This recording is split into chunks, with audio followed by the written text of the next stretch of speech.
මරණයට කියන්නේ අවසන් නින්ද කියලා.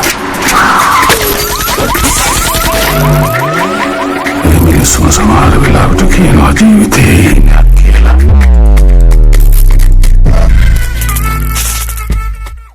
ෆාදර් කියලා කියන්නේ ලංකාවෙන් බිහිවුණු සිම්පල් මූවී එකක් නම් නෙවෙයි.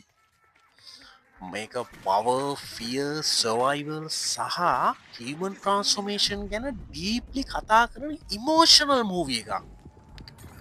ඔයා මේ වෙද්දි ලංකාවේ නම් ඉන්නේ, මේක ඔයා අනිවාර්යෙන්ම බැලිය යුතු බයිස්කෝප් එකක්.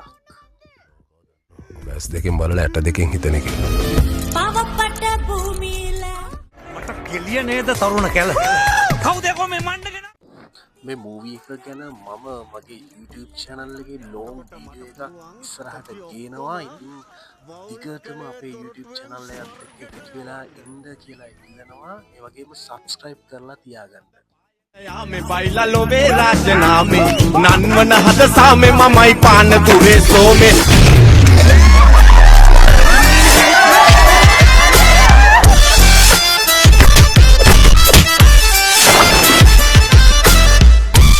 මනුලාල් ඕම්මේ මන්නේ අපර ගත්තට ගන්නේ අපේ පොත් පොට්ට තමයි ඒ ඔය කොහොමද යන්නේ මහත්තයෝ අපිට කල්පනා කරන්න එපා. එතකොට ඩෙස්මන් අපේ පිටපස්සෙන් යන්නේ කිස්තරයි. ජීවිතය කියන නින්දෙන් අවදි වෙන මොහොත. වෙයි නෑ නෑ